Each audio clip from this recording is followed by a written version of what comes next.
Oh boy, what is this here? Holy shit! Holy, is this real? Alert 42 minutes past the hour. This just in. Orders have been given for the 82nd Airborne to deploy. As of now, the commander and his headquarters element, his staff, will leave soon for the Middle East to begin assessing what will be needed once the target is set. So that is the update we have for you right now. Alert. Man, I wonder what the fuck this means. Oh my god. And yeah, I mean, like, I'm not really, like, I'm not ready, because, like, Trump, here's the thing with Donald Trump, is that things change completely multiple times a day. So, like, until there's actually people that are on the ground there and it's happened, like, I'm not going to really get too fixated on this. I'm not going to get too, like, oh, yeah, because, like, yesterday the war's over. Today's the war's just begun. The day before that, the war was over. The day before that, we're going to keep bombing them. Like, you never really know what he's thinking. I mean, I don't know if he knows what he's thinking. So I guess we're going to have to wait and see. We're taking their island. I mean, yeah, but that island, I mean, like, then you're going to have to, like, I think that's kind of a mistake, because then you're putting everybody on such a small area. I mean, wouldn't it be really easy to just bomb the fuck out of that area? I mean, I feel like you're just putting people there as like a big target on their back, but who the fuck knows? Basically, a demented retard is the USA president. Well, I don't think Trump is a demented retard. I just think that the way that he communicates publicly just creates chaos. And I think that's the intention of what he does, right? Like, one of the things that Trump is very good at is creating chaos and taking advantage of chaos. I think that's the reason why he won the elections. And I think in general, inside of like a combat situation, or not combat, but like inside of like a, you know, confrontation, I think that's whenever he's at his best, right? That's whenever he knows what he's doing. And Trump loves the volatility. Yeah, exactly. And so I think that that's the reason why people think that, but I wouldn't really base anything off of that yet, right? I have no idea. Let me go back. I'll look at a few more of these comments here and see it, because yeah, he's gesture maxing. I think that he is doing whatever the fuck he wants, right? And so that's it. A former Kentucky University student who was sent to jail for drunkenly saying the N-word has been denied early release. What is this here?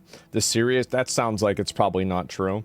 Let me go back. I'll look at these other ones too.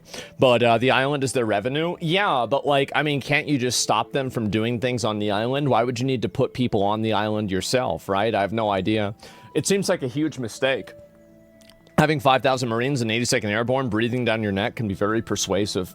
I mean, I've said before, I think that right now you're in a world with like the Iran war that it really depends on what happens. Like, I don't know. I don't know whether this is going to be a good thing or not. I really don't. And I think that it totally depends on kind of if it goes well or not. It's one of those things that basically the success of it will be defined by whether it was successful. Like, it will be a good idea if it was successful, and it will be a bad idea if it was not successful. Does that make sense?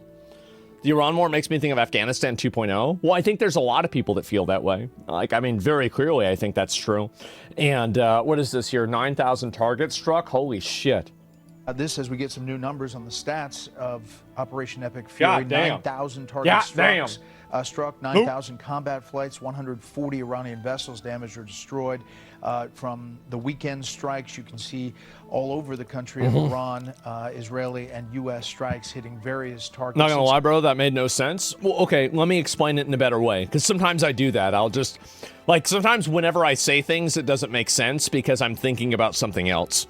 So what I'm trying to say is that I think that, like, sending in troops, using different types of bombing methods, like these strategies that Trump are using, I don't think anybody knows whether these are good ideas or not. And I think that the only way that you're going to be able to tell is based off of what the outcome is going to be. Like, a good example of this is like dropping the nuclear bomb in Japan. If Truman had dropped the nuclear bomb and the war kept going on, then I think that people would have had a much more negative perception of dropping the nuclear bomb. But because dropping the nuclear bomb was seen to have ended the war, then it's seen as a good thing. Do you see what I'm saying, right? So it's like basically the ends justify the means. And if there is a positive outcome, then it will be justified retroactively. So that's it. And too soon to compare it to Afghanistan. So let's nuke Iran. What? I didn't say that. What do you mean? That's not why they surrendered? The confirming news? I didn't say that. If you ask people, what percentage of people would say that the Japanese surrendered as a result of America dropping the nuclear bomb? I would say 95% or more would say that. I don't care about like what your historian actually opinion is. This is the perception that like basically every single American has. It's irrelevant what the actual reason is. It's the perception that matters. And that's really the reason I'm saying it. And was where? Yeah, exactly. It was only in the movie Logan. Well, I didn't see that. I haven't seen it. You could say the exact same thing about Revolutionary War. Patriots were considered terrorists until the results. Yeah, exactly. Like, you know, the guy that's running Syria right now, that guy used to be a terrorist leader. And, you know, why is he not a terrorist leader right now? Because he won. That's it. He won. So now you're no longer... And think about Donald Trump. Why is Trump not in jail right now?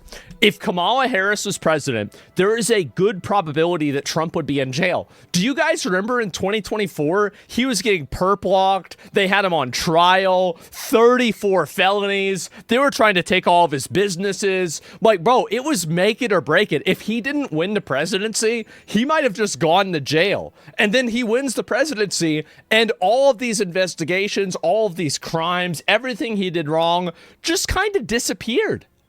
It just despawned. Nobody's talking about it anymore. It's like it didn't even happen. So yeah, did the Iraq and Afghanistan war start the same way the Iran war started now? The difference, so the Iraq and Afghanistan war, basically everybody in the entire country was on board with the Afghanistan war, and the overwhelming majority were on board with the Iraq war.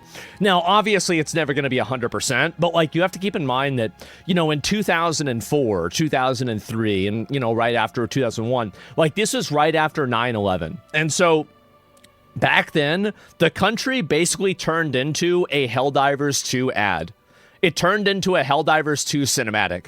Like, everybody was talking about serving the country. They wanted to blow up everybody in the Middle East, just, you know, carpet bomb the entire place, nuke the fuck out of them.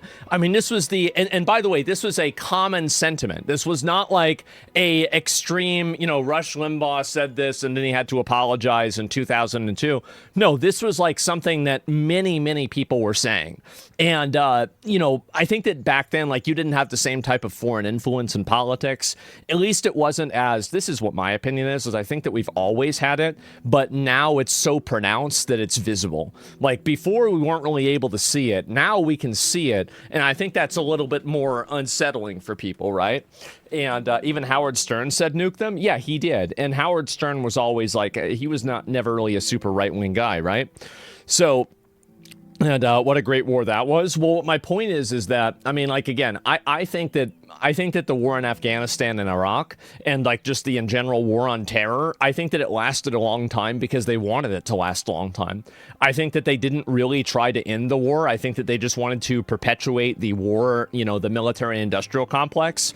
And I think that if they had really had defined goals going into it, it would have been a lot easier. But it seemed like there was just this amorphous, well, we're just going to occupy this area until something happens. Well, I mean, what the fuck? How can you? What are you supposed to do with that, right? Like, there's no way to even solve that, right? It's by design. Yeah, I think it was by design. And infinite training of military force. Yeah, and you know, in a way, like, that's positive for what we're doing right now, because those troops are trained and, you know, like, fighting in those areas, and, you know, like, our military is more experience with modern warfare. But at the same time, you know, it's not always a great thing to have all that money get wasted, right? Dick Cheney's previous employer, yeah, he was the CEO of Halliburton, right? Which was a huge defense contractor.